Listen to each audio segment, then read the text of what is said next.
महक और मोहन के घर काफी सालों बाद एक बेटी होती है। वो उसे देखकर काफी खुश रहते। उस बच्ची की छोटी सी छोटी चीजों का ख्याल रखते। अरे महक बेटा, चाहे लड़का हो या लड़की, इतनी आजादी नहीं देते, बच्चा बिगड़ जाता है। आपको पता ही क्या है सासू माँ, चुप रहिए। हम दोनों कमाते ही क्यों हैं? इन बच्चों के लिए ना। देखिए तो कैसे प्यारे प्यारे पैरों से चल रही है, कितनी प्यारी लग रही है। अब मैं क्या इसके पैर काट कर बेड पर बिठा दूं इसे? अरे मैंने ऐसा तो नहीं कहा। मेरे कहने का मतलब ये था कि बस करो ना माँ, क्या सारा दिन टोका चाकी करती रहती हो।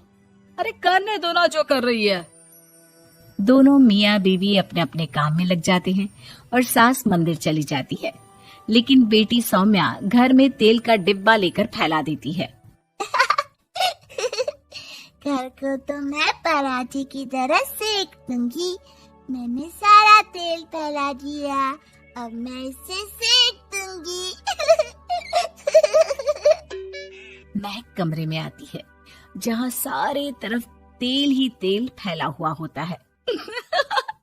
अरे मोहन देखो तो, अपनी छोटी सी बच्ची की हरकत, पूरे घर में तेल फैला दिया। मोहन भी आकर हंसने लगता है। छोटी सी सौम्या को लगता ही नहीं कि उसने कोई गलत काम किया है। वो भी खुश हो जाती है। अब तो आए दिन वो कोई ना कोई नया नुकसान करती। कभी टूथपेस्ट गिरा देती तो कभी डिटर्जेंट। हालत ये थी कि घर का राशन किसी किसी महीने तो 2 बार भरना पड़ता। रोज ये कोई ना कोई नुकसान करके खड़ी होती है। अरे तो क्या हो गया माँ जी, बच्ची है, बच्चों वाले काम ही करेगी ना। आप बिना पता नहीं क्यों उसी के पीछे पड़ी होती हैं। धीरे धीरे सौम्या बड़ी होती है। एक दिन, माँ देखो दरवाजा खोलो, वो ऑनलाइन मैंने जीन्स मंगवाई थी, वो आई होगी। 3000 दे देना और पैकेट ले लेना। 3000? ऐसे कैसे जीन्स है बेटा, ये तो बहुत बड़ा अमाउंट है। माँ फालतू बात थोड़ा कम ही किया करो और जल्दी जाओ, वरना समझ लो खाना नहीं खाऊंगी मैं आज सारा दिन। सास वहीं खड़ी सब देख रही थी, लेकिन अब तो उन्होंने भी बोलना छोड़ दिया था। अब तो आए दिन सौम्या के खर्चे बढ़ते ही जा रहे थे। कभी महंगी ड्रेस तो कभी दोस्तों के साथ पार्टी। पैसे दे दो तो ठीक, ना दो तो घर में कलेश। ये सब तुम्हारे ही कारण हुआ है। देख रही हो कैसी हरकतें हो रही है इसकी। रात के 8 बज गए हैं, लेकिन महारानी जी घर पर है ही नहीं। तभी सौम्या पड़ोस के लड़के के साथ वहाँ आती है। ओके बाय रोहन, कल फिर मिलेंगे, लव यू। ये क्या हरकत है सौम्या, आज तो तुमने हद ही पार कर दी। पापा कब से परेशान है। और ये लड़का कौन है? तभी पास खड़ी सास बोलती है, देखो महक, आज तक मैंने कहा नहीं था, लेकिन मैं आज कहूंगी, क्योंकि ये मेरे घर का मामला है। मैं नहीं चाहती कि मेरे बेटे का खानदान खराब हो या फिर कोई हम लोगों के घर के लिए बात करे। जाओ इसे ऊपर कमरे में छोड़ाओ, इससे कल बात करेंगे। मॉम देखो ना दादी क्या बोल रही है, चुप कराओ ना इनको, जैसे हमेशा करा देती हो। महक को अपनी गलती का एहसास हो रहा था। वो चुपचाप खड़ी होती है। मोहन बेटी को अच्छे से कमरे में सुलाकर माँ के पास आता है। देखो ये लड़का ठीक नहीं है, अब तुम लोग इसकी शादी करवा दो। ससुराल वाले अपने आप देख लेंगे।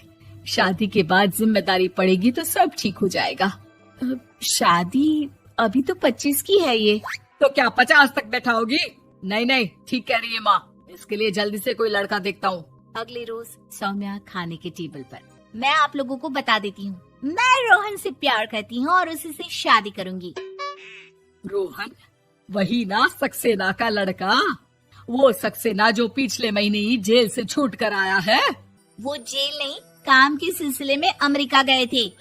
अच्छा, सक्सेना अमेरिका गया था तो क्या पैसा वैसा कमा कर नहीं आया? ये देख रही है ब्लाउज, उसकी बीवी ने सिला था मेरा। पैसे की कमी का रोना रो रही थी, पति को कोस रही थी कि जुआ खेलते पुलिस ने पकड़ा और लगी लगाई नौकरी भी छूट गई।